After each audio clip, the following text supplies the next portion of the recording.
Hi friends, welcome to ITI gold technical channel में आपका स्वागत है। Daily current affairs, vacancies information and ITI की वीडियो पाने के लिए हमारे चैनल को सब्सक्राइब कीजिए। सब्सक्राइब करने के बाद बेल आइकन को ऑन कीजिए ताकि मैं जो भी नया वीडियो बनाऊं सबसे पहले आपके पास पहुंचे और आप उसे देखें। यदि वीडियो अच्छा लगता है या वीडियो से कुछ जानकारी मिलती है तो इसे लाइक कीजिए और दोस्तों में शेयर जरूर कीजिएगा। चलिए सेशन की ओर चलते हैं। यदि आप हमारे चैनल पर पहली बार आए हो तो इसे सब्सक्राइब जरूर कीजिए और दोस्तों और अपने भाई बहनों से भी ज़रूर करवाइएगा जो भी कंपटीशन की तैयारी कर रहा है या जो कंपटीशन की तैयारी करना चाहता है उनसे ज़रूर करवाइएगा। चलिए आज हम पढ़ेंगे 15 सितंबर 2020 से जितने भी इंपॉर्टेंट करंट अफेयर क्वेश्चन बनेंगे वह हम इस वीडियो में पढ़ेंगे और इस वीडियो की PDF फाइल की लिंक मैं इसी वीडियो के डिस्क्रिप्शन में दे दूंगा, वहां से जाकर जरूर देखिएगा। और आपने यदि पुरानी वीडियो नहीं देखी है करंट अफेयर्स की, वैकेंसीज इन्फॉर्मेशन की, GK साइंस और ITI वाली वीडियो नहीं देखी तो वह भी आप चैनल के डिस्क्रिप्शन में दे दूंगा, वहां से जाकर जरूर देखिएगा। आज का हमारा पहला क्वेश्चन है, हाल ही में हिंदी दिवस कब मनाया गया है? तो इस क्वेश्चन का राइट आंसर हो जाएगा ऑप्शन नंबर बी, 14 सितंबर। 14 सितंबर को हिंदी दिवस मनाया जाता है। हिंदी दिवस दो होते हैं, एक तो राष्ट्रीय हिंदी दिवस और दूसरा होता है विश्व हिंदी दिवस। तो विश्व हिंदी दिवस मनाया जाता है 10 जनवरी को, इसलिए आपको कन्फ्यूजन नहीं रखना है। विश्व हिंदी दिवस मनाया जाता है 10 जनवरी को और हिंदी दिवस मनाया जाता है 14 सितंबर को। इसे पहली बार मनाया गया था 14 सितंबर 1953 को। कब? 14 सितंबर 1953 को। और यह बात जान ले कि हमारी राष्ट्रीय भाषा कोई भी नहीं है। हिंदी को सबसे अधिक उपयोग किया जाता है और यह राष्ट्र के कामकाजों में उपयोग की जाने वाली भाषा है, तो इसे राजभाषा का दर्जा मिला हुआ है। कौन सी भाषा? राजभाषा। और यह अभी रिसर्च से पता चला है कि दुनिया में तीसरी सबसे ज़्यादा बोली जाने वाली भाषा है हिंदी, और इसी को आगे बढ़ाने के लिए यहाँ हिंदी दिवस मनाया जाता है हर वर्ष 14 सितंबर को। और 14 सितंबर 1949 यानी 1949 में 14 सितंबर 1949 में हिंदी को राजभाषा का दर्जा दिया गया, यानी कि राष्ट्र के कामकाज में उपयोग की जाने वाली भाषा। और एक भाषा को और रखा गया है आधिकारिक तौर पर, कौन सी है वह? अंग्रेजी। तो हिंदी को राजभाषा का दर्जा दिया गया 1949 में, और लगभग 77% लोग भारत में हिंदी बोलते हैं, समझते हैं और पढ़ते भी और लिखते भी हैं। इसीलिए 14 सितंबर को यह हिंदी दिवस मनाया जाता है। तो इस क्वेश्चन का right answer option number B. चलिए नेक्स्ट क्वेश्चन की ओर चलते हैं। नेक्स्ट क्वेश्चन है, हाल ही में डोर स्टेप डिलीवरी योजना कहाँ फिर से लॉन्च की है? तो इस क्वेश्चन का right answer option number D, Delhi. Delhi में अभी हाल ही में डोर स्टेप डिलीवरी योजना प्रारंभ की फिर से। अब यहाँ डोर स्टेप डिलीवरी योजना क्या है? तो डोर स्टेप डिलीवरी योजना का मतलब हुआ कि जैसे कि आपको ड्राइविंग लाइसेंस बनाना है या मैरिज सर्टिफिकेट बनाना है या जाति प्रमाण पत्र बनाना है या फिर कोई भी सर्टिफिकेट बनाना है, तो ऐसे 100 सर्टिफिकेट को सिलेक्ट किया है और इन सर्टिफिकेट को आप घर बैठे मोबाइल से ही बना सकते हैं। इसके लिए एक नंबर दिया गया है 1076 यानी कि 1070 पर मोबाइल पर आपको कॉल करना है और आप इससे मोबाइल पर सहायता मांग सकते हैं। तो यह बहुत ही अच्छी योजना है जो घर बैठे बैठे इससे हम 100 प्रकार के सर्टिफिकेट घर पर ही बना सकते हैं। यह योजना प्रारंभ की है दिल्ली ने। तो बात कर लेते हैं दिल्ली की। तो दिल्ली राजधानी है, भारत देश की राजधानी दिल्ली है और यहाँ 1911 में इसकी घोषणा की गई थी कि भारत की राजधानी दिल्ली होगी। 1911 से पहले कोलकाता भारत की राजधानी हुआ करता था और 1912 में इसे राजधानी घोषित किया गया। अब नई दिल्ली को राजधानी बनाया गया 1927 में। कब? 1927 में। और दिल्ली की राजधानी नई दिल्ली और यहाँ पर चीफ मिनिस्टर है अरविंद केजरीवाल आम आदमी पार्टी से, और यहाँ पर उपराज्यपाल है अनिल बैजल। कौन है? अनिल बैजल। और 5T योजना और शील्ड योजना, ऐसी कई योजनाएं यहाँ पर प्रारंभ की गई थी। तो इस क्वेश्चन का right answer option number D, 5T योजना और शील्ड योजना यहाँ कोरोना वायरस महामारी से संबंधित थी। चलिए नेक्स्ट क्वेश्चन की ओर चलते हैं। नेक्स्ट क्वेश्चन है, हाल ही में भारत का सबसे बड़ा पिगरी मिशन कहाँ लॉन्च किया है? तो इस क्वेश्चन का राइट आंसर हो जाएगा, तो इस क्वेश्चन का राइट आंसर है option number D, Meghalaya. Meghalaya में भारत का सबसे बड़ा पिगरी मिशन लॉन्च किया। अब यह पिगरी मिशन क्या है? तो भारत में विदेश से जो पुर्क बुलाया जाता है, यानी कि सुअर का मांस जो विदेशों से बुलाया जाता है उसे न बुलाकर यहीं उसे बनाया जाए, यानी कि सुअर को पाला जाए। यह सुअर पालन करके इसका उत्पादन किया जाए, क्योंकि आपने बड़ी बड़ी सिटियों में सुबह के ब्रेकफास्ट में यही होता है, पोर्क का ब्रेकफास्ट ही होता है। तो भारत में इसका काफ़ी ज़्यादा उपभोक्ता है, इससे यहाँ के लोगों की आय बढ़े और इसका उत्पादन यहीं किया जाए, इसलिए हम मेघालय में इसका भारत का सबसे बड़ा पिगरी मिशन लॉन्च किया है। और यह मिशन लॉन्च किया है 209 करोड़ रुपए में। कितने? 209 करोड़ रुपए में। हम बात कर लेते हैं मेघालय की। तो मेघालय की राजधानी है शिलोंग और यहाँ पर चीफ मिनिस्टर है कॉनराड संगमा। कौन है? कॉनराड संगमा। और यहाँ पर राज्यपाल है सत्यपाल मलिक। कौन है? सत्यपाल मलिक। तो इस क्वेश्चन का right answer option number D. चलिए नेक्स्ट क्वेश्चन की ओर चलते हैं। नेक्स्ट क्वेश्चन है, हाल ही में आई रिपोर्ट के अनुसार किसे वुशु विश्व चैंपियनशिप 2019 में गोल्ड मेडल मिला है? तो इस क्वेश्चन का राइट आंसर हो जाएगा option number C, Poonam Khatri. Poonam Khatri को यह गोल्ड मेडल मिला है। यही है पूनम खत्री जी, जिनको अभी हाल ही में यहाँ 2019 का वुशु चैंपियनशिप गोल्ड मेडल जीता है इन्होंने। यह वुशु क्या होता है? तो वुशु एक तरीके का मार्शल आर्ट होता है। क्या होता है? मार्शल आर्ट होता है, जिसे वुशु कहा जाता है। तो इस क्वेश्चन का right answer option number C इसका राइट आंसर है। चलिए नेक्स्ट क्वेश्चन की ओर चलते हैं।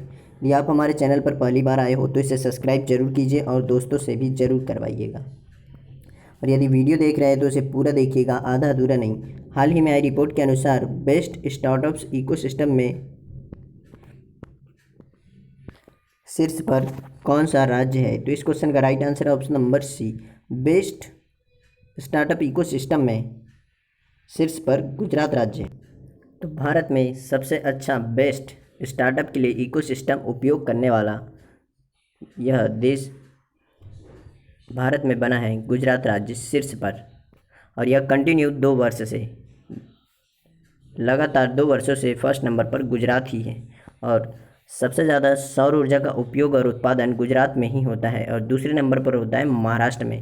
तो बात कर लेते हैं गुजरात की। तो गुजरात की राजधानी गांधीनगर और गुजरात के अहमदाबाद शहर को भारत का मैनचेस्टर भी कहा जाता है। और गुजरात के चीफ मिनिस्टर है विजय रूपानी, जो बीजेपी पार्टी से है। और यहाँ पर राज्यपाल है आचार्य देवव्रत। तो इस क्वेश्चन का राइट आंसर हो जाएगा ऑप्शन नंबर सी। चलिए नेक्स्ट क्वेश्चन की ओर चलते हैं। नेक्स्ट क्वेश्चन है, हाल ही में आई मूडीज की रिपोर्ट के अनुसार भारत की जीडीपी वृद्धि दर 2021 में कितने रहने का अनुमान है? तो इस क्वेश्चन का राइट आंसर हो जाएगा ऑप्शन नंबर डी, 11.5%। अभी इस वर्ष की तिमाही जीडीपी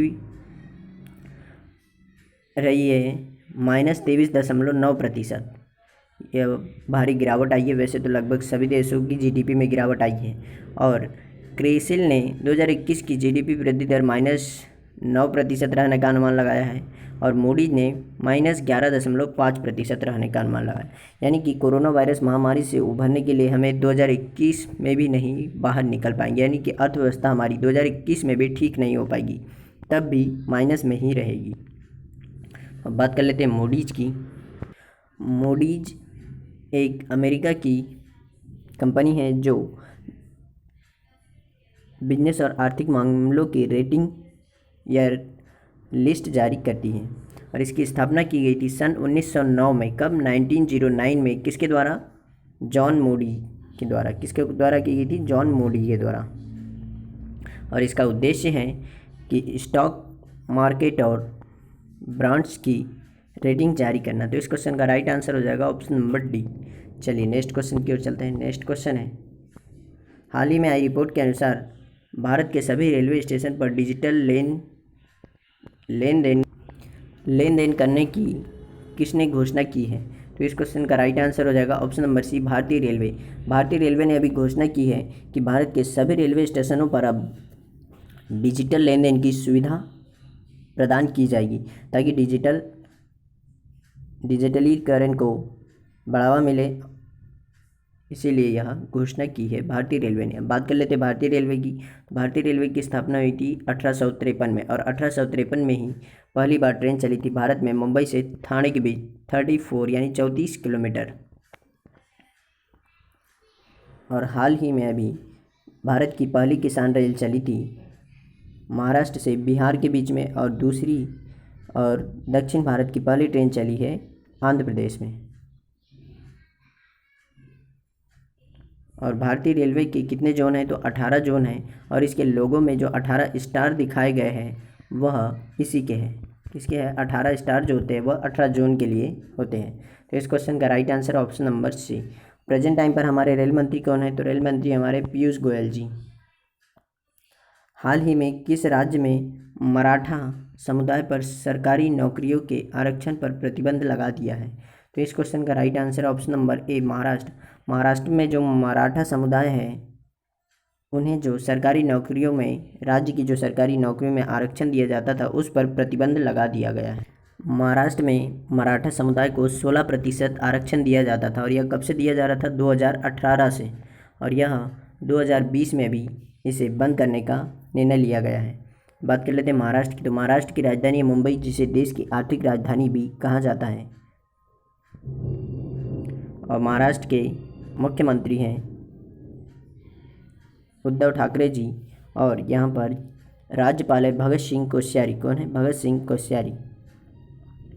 तो इस क्वेश्चन का right answer option number A. चलिए नेक्स्ट क्वेश्चन की ओर चलते हैं। यदि आप हमारे चैनल पर पहली बार आए हो तो इसे सब्सक्राइब जरूर कीजिए और दोस्तों से भी ज़रूर करवाइएगा, या अपने छोटे बड़े कोई भी भाई बहन हो उनसे भी ज़रूर करवाइए जो कंपटीशन के एग्ज़ाम की तैयारी कर रहे हो।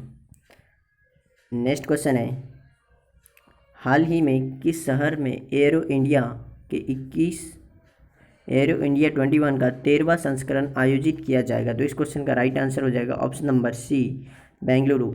बेंगलुरु में अभी तो एरो इंडिया 2021 का, कब का, 2021 का 13वां संस्करण आयोजित किया जाएगा बेंगलुरु में। और यह एशिया का सबसे बड़ा संस्करण और यह एशिया का सबसे बड़ा विमान प्रदर्शन भी है। और प्रेजेंट टाइम पर हमारे रक्षा मंत्री राजनाथ सिंह ने इसके लिए एक वह वेबसाइट भी लॉन्च की गई है, रक्षा मंत्री राजनाथ सिंह के द्वारा। अब यह किया जाएगा बेंगलोर में। बेंगलोर कर्नाटक की राजधानी है और यह IT सिटी भी कहलाता है। चलिए नेक्स्ट क्वेश्चन की ओर चलते हैं। नेक्स्ट क्वेश्चन है, हाल ही में SCO के संस्कृत मंत्रियों की कौन सी बैठक में भारत की ओर से प्रहलाद सिंह पटेल ने प्रतिनिधित्व किया है, तो इस क्वेश्चन का राइट आंसर हो जाएगा ऑप्शन नंबर बी, 17वीं बैठक में प्रहलाद सिंह पटेल ने प्रतिनिधित्व किया है भारत की ओर से। अब यह प्रहलाद सिंह पटेल हैं केंद्रीय राज्य मंत्री और संस्कृत मंत्री हैं हमारे, जिन्होंने इनमें हिस्सा लिया था। अब जान लेते हैं SCO के बारे में। तो SCO का फुल फॉर्म है संघाई कोऑपरेशन ऑर्गेनाइजेशन।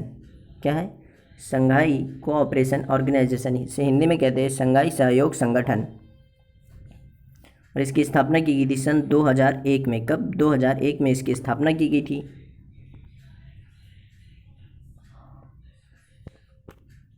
और SCO के प्रेजेंट टाइम पर सेक्रेटरी जनरल है व्लादिमीर नूरो। कौन है, व्लादिमीर नूरो। और इसका हेडक्वार्टर है चाइना के बीजिंग में। कहाँ पर है, चीन के बीजिंग शहर में। तो इस क्वेश्चन का राइट आंसर हो जाएगा ऑप्शन नंबर बी। चलिए आज का सेशन यही समाप्त होता है। और यदि आप हमारे चैनल पर पहली बार आए हो तो इसे सब्सक्राइब जरूर कीजिए और दोस्तों से भी करवाइए। और सब्सक्राइब करने के बाद बेल आइकन को ऑन कीजिए ताकि मैं जो भी नया वीडियो बनाऊँ सबसे पहले आपके पास पहुँचे और आप उसे देखें। और यदि सेशन अच्छा लगता है, सेशन से कुछ जानकारी मिलती है तो इसे लाइक कीजिए और दोस्तों में शेयर कीजिए। थैंक यू दोस्तों वॉचिंग फॉर माय वीडियो। मिलते हैं नेक्स्ट सेशन में।